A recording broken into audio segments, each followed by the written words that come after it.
Good day, everyone. This is our discussions involving target costing and cost analysis for pricing decisions. And this is the first part. So take note of our source though. So all discussions here are for educational purposes only. So let's look to our learning objective number one.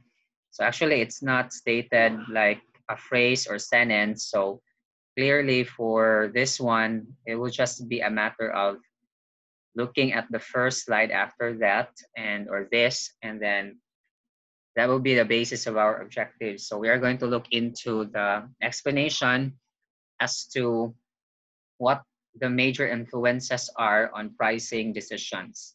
So for pricing decisions, there are four major influences as you can see. We have customer demand. So the demand of the customers would influence the price, especially with the law of supply and demand that we will discuss later on.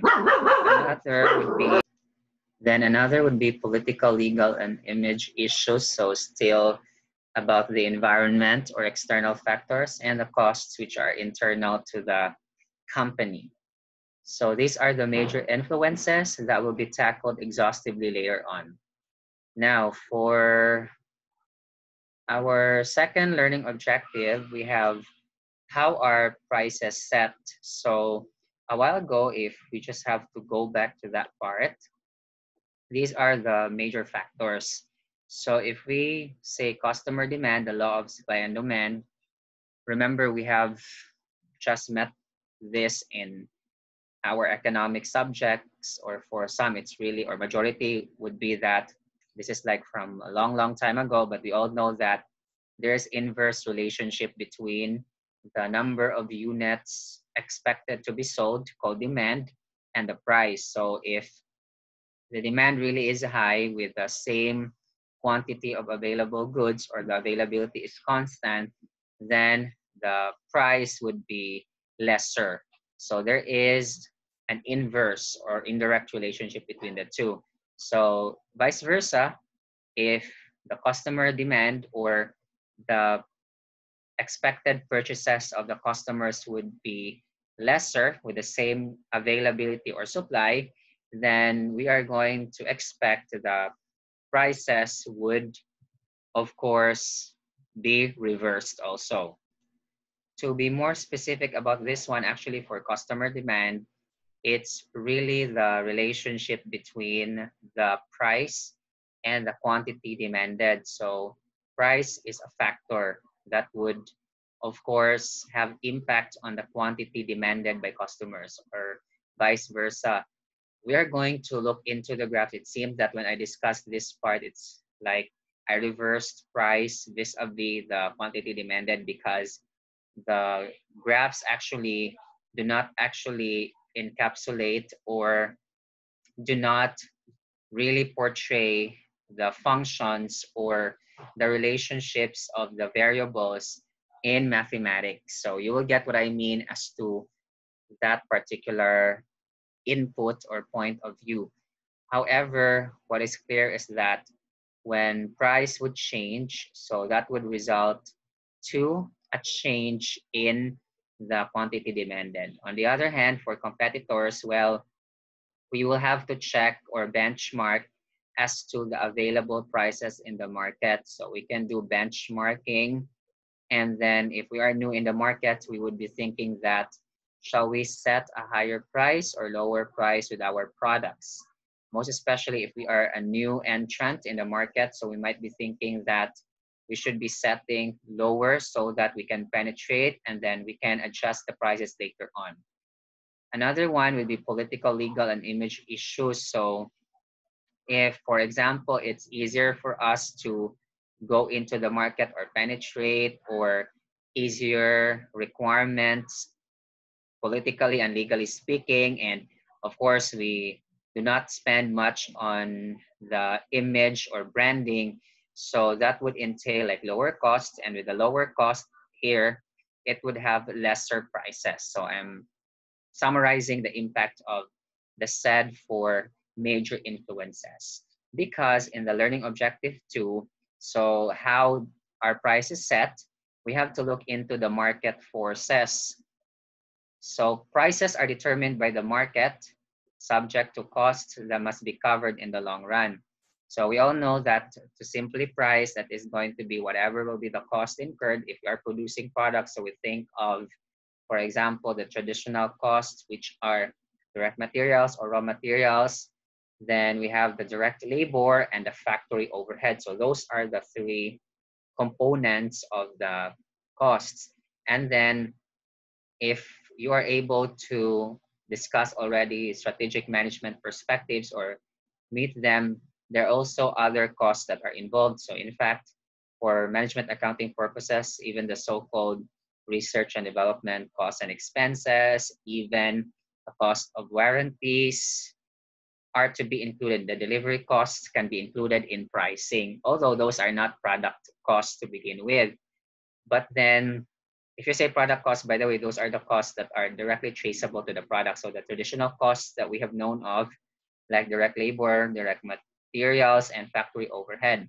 But the other costs are period costs. So that will be discussed more in variable costing and your other topics. However, those are the very important things that we should know of about costing, because the word cost could entail a lot of terms, not just the product costs that we have known of. Then, of course, the costs are influenced by the market forces. So those events happening in the market can influence our cost, and the cost can also influence the market, and vice versa. So prices are based on costs subject to reactions of customers and competitors. Because if you have the cost and then we set the price, customers could not react positively about such because they find that expensive, or they could be approving it because it is, of course, with a price, but with a quality that is really high. So it's going to entail a lot of analysis and things to begin with. Then you can have here a sample illustration about economic profit maximizing pricing. So in this case, firms usually have flexibility in setting prices. So they can just create the prices that would be beneficial to the company, and then they are going to make use of such. If you can notice in this illustration, the quantity sold usually declines as the price is increased. So what does this mean is that when the price actually increases, so we expect that the demand of such product would decrease. So law of demand, inverse relationship. So we expect later on that the quantity sold would decline. So that's economic profit maximizing pricing. That would mean should we want to have higher sales, so we are going to decrease the price then. So that's also one thing, meaning we have to increase the volume so that we'll have higher sales, because the price will be decreased if we would like to have more units sold. Okay, then this is quite under economics. So we have to know these things. We have the illustration here on the x-axis quantity sold per month and the dollar. So this is how economics would illustrate though.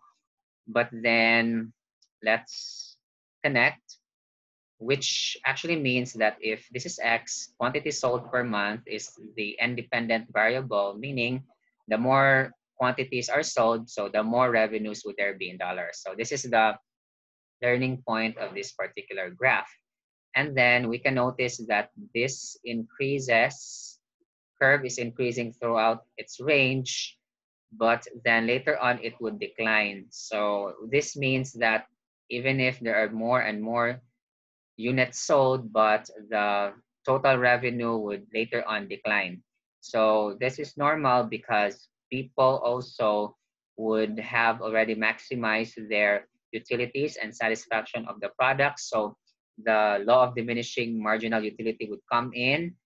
Then also the marginal costing would also be here, as well as the marginal revenue. So as more units are sold, but then in terms of the additional revenue per unit based on the quantity, actually has decreased. All right, so that's the total revenue curve. However, in terms of total value, it's still increasing. And then this is the point of maturity or saturation, that the revenue is able to reach its peak and it's going to decline later on. So based also on the product life cycle, we have the introduction, the growth, the saturation, and decline. Next of this is the demand schedule and marginal revenue curve. So same graph, same x-axis and y-axis.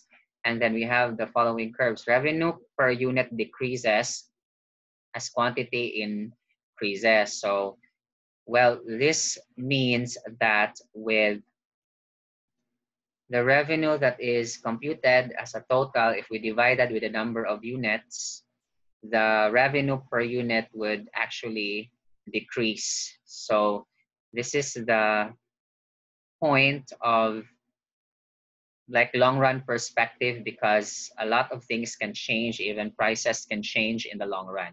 But of course, if this is like short run or short term perspective, we might think that the revenue per unit is constant. So this is now another perspective, guys. This is thinking like 5 years, 10 years perspective.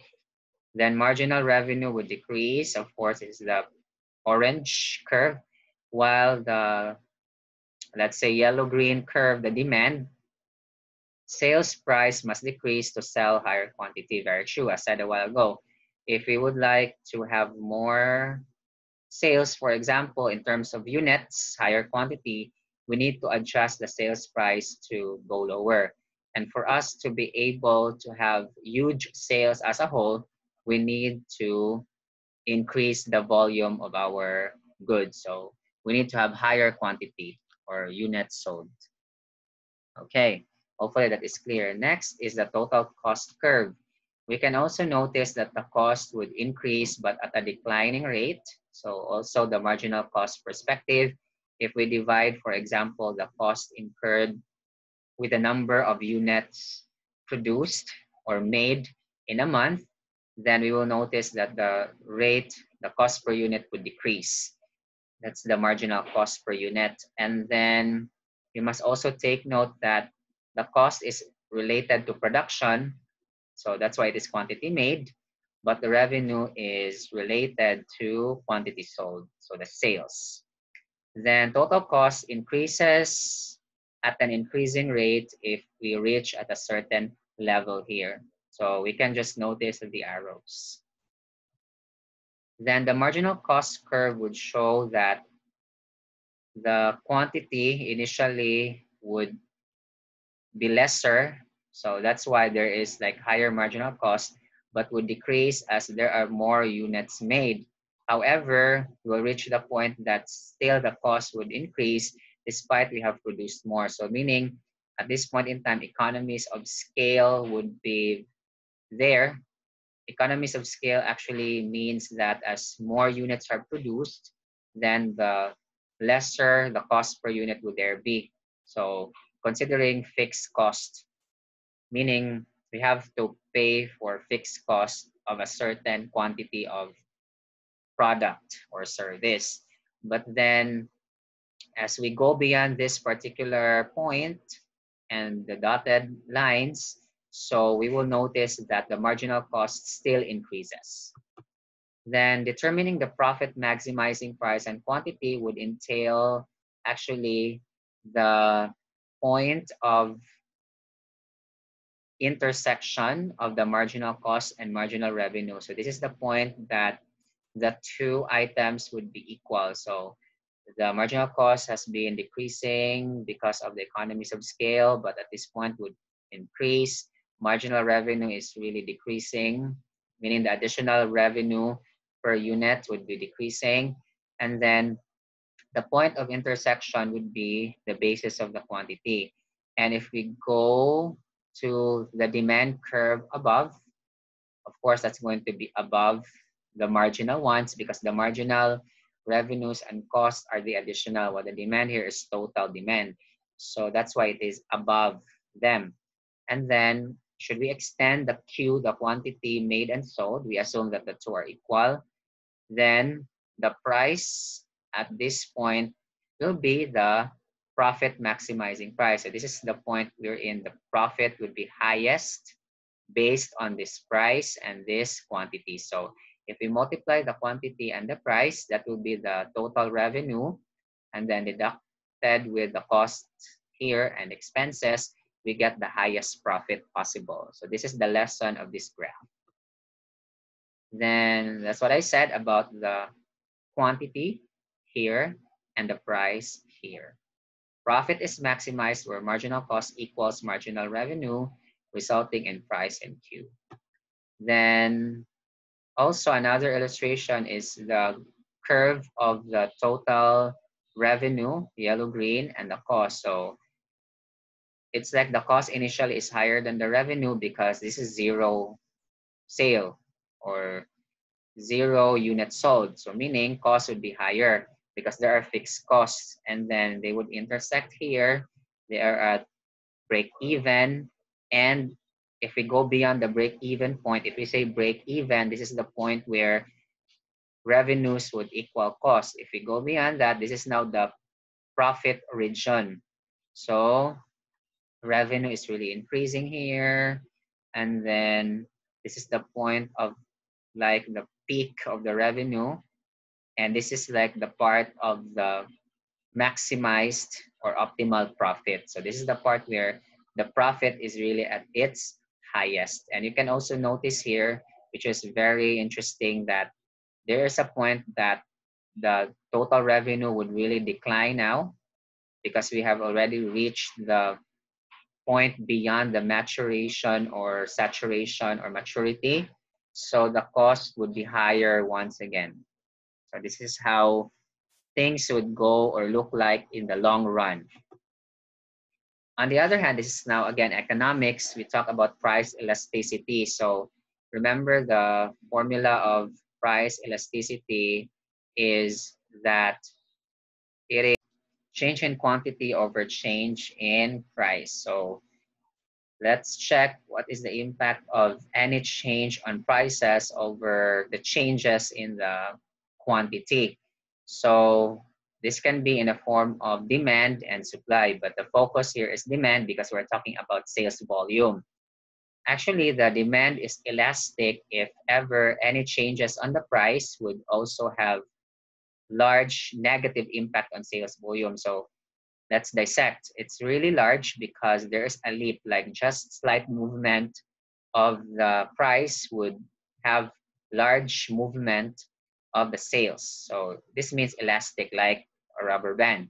And then it's negative impact because remember, there is an inverse relationship between price and sales. So if price would just increase a bit, like positive, so there is negative large value on sales. On the other hand, if, for example, the price would just change a little or no impact despite a price increase, then we can say that the demand is inelastic. Then cross elasticity happens when the change in the product's price of a certain product would affect the demand of other substitute products. So let's say, for example, different brands of toothpaste, soap, and so on. So substitute products are products that would be considered as options or choices in case that the main product that is being studied or subjected for analysis is not available. Then what's the limitation, or what are the limitations of the profit maximizing model? The demand and marginal revenue curves, like the analysis that we've made a while ago, the graphical analysis would be difficult to discern with precision. So anyway, this is the real world, and this is now like very high tech, and we have computers. But if we are just using our eyes, then like our own minds and analysis, it's really difficult to really look into and analyze things with precision, meaning with accuracy. So that's the challenge now, number one. The number two is that the paradigms of the marginal revenue and cost is not valid for all forms of markets. So not all markets and products, as well as the analysis would be making use of these paradigms. Then also marginal cost, the additional cost incurred per additional cost of production is difficult to measure. So these are the limitations. And that's why we might be using other models. So role of accounting, product cost, and pricing. We have the optimal decisions under economic pricing model. We have the graphs a while ago, so sophisticated decision model and information requirements. We look into the marginal cost and revenue, but more costly in terms of the approach. On the other hand, if we just use the cost-based pricing, which is the normal thing that we have known of, this is simplified in terms of decision model and information requirements. We just look into the accounting product cost. This is less costly. This is suboptimal because in terms of profit maximizing, this might be the lowest. The best approach would be what is between or in between the two. These are the extremes in terms of the highest profit and the lowest profit possible. But then if we can just look into the item in between or combination of the two, this would be the best approach. All right, so before we go to learning objective 3, the point here is that if we look into this, like use this one, this might be very costly. If we use this one, this is less costly, but the lowest profit. So that's why we look into the middle. Then learning objective number 3. So this is now the cost plus pricing, how to do it, what are the components, and so on. To do the pricing, that is simple. Whatever is the cost, we just add whatever is the markup, also known as the gross margin or gross profit. So let's say this is 10. If we would like to have a markup of 50% of cost, so 50% of 10 is 5. So the price then is 10 plus 5 equals 15. Questions now would be, if we say cost, is it full absorption manufacturing cost?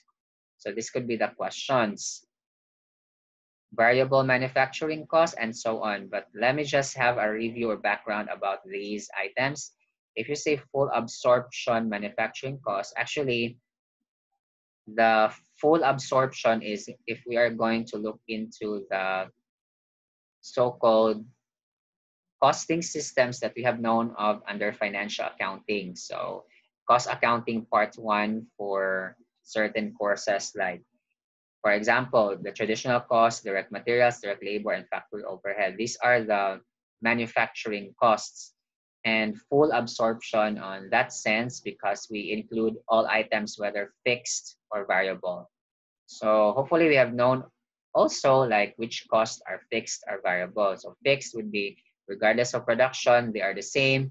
Variable is if production would increase, so for sales, goods sold, so they would also increase.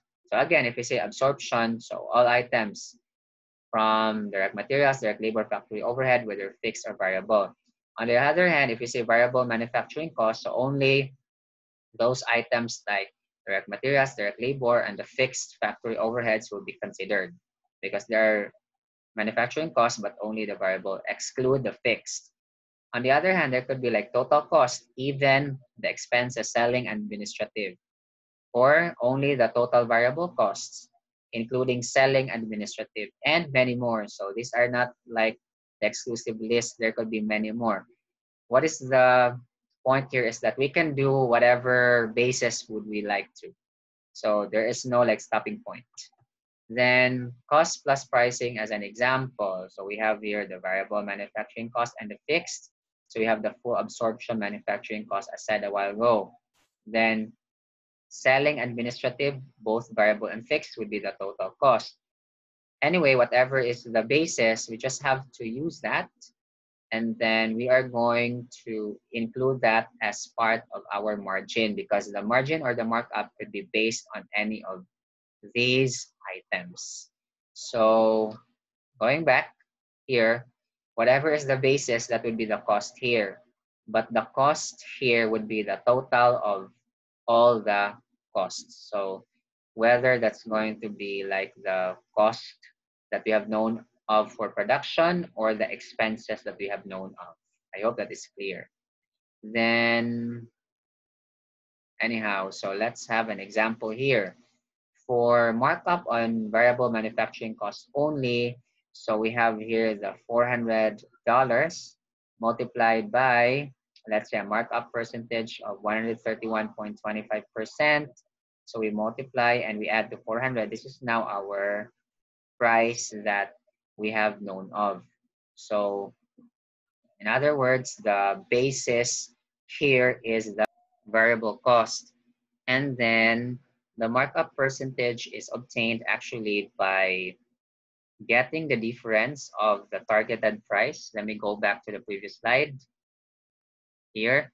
So the slide here shows at the bottom that the price, which is the desired unit, regardless of whatever basis there will be, would be $925. So we will notice that whatever will be the examples later on, the total price is this.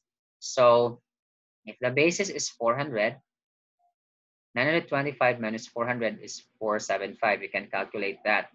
Divided by 400, 475 divided by 400, this is the markup percentage. And this is the point here because we want the price to be the same. This is based on variable manufacturing cost.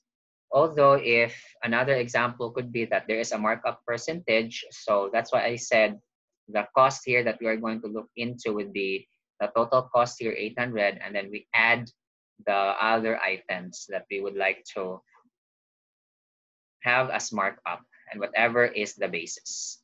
So in this case, this is how it is done.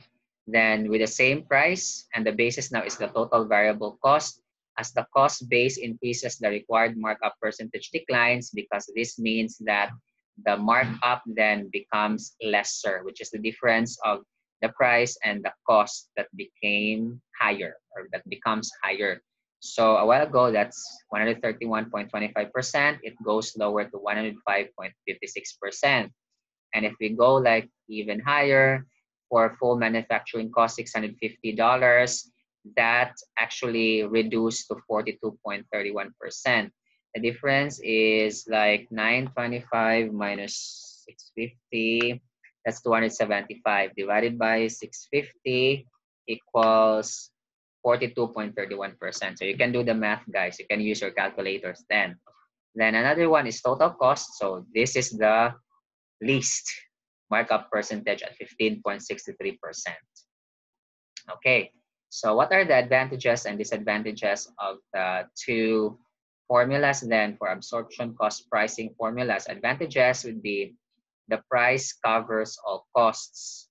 So this is equitable in that sense because the coverage would be all costs, and we can compare with competitors, and this is used for financial reporting purposes for external users, also known as external reporting, which we have discussed from our financial accounting and reporting subjects. Disadvantages would be that this will obscure the distinction between variable and fixed cost.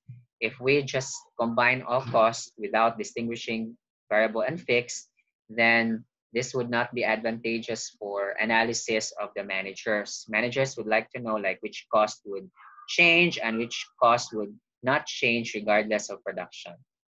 Then what about for variable cost pricing formulas? Advantages would be we will be able to see the behavior patterns. Then we don't allocate fixed cost because the costs are now segregated into the classifications as to fixed and variable and useful for managers. Disadvantages would be fixed costs may be overlooked in pricing decisions because we do not like place much focus anymore on the fixed cost because they do not change regardless of production. We focus now on the variable, resulting in prices that are too low to cover total costs, most especially if we do not include the fixed cost on our basis or our consideration for the markup. All right, so this is our end for part 1. Make sure to stay tuned for part 2. Hopefully you've learned something again for this session, and I'll see you next time. Thank you and God bless.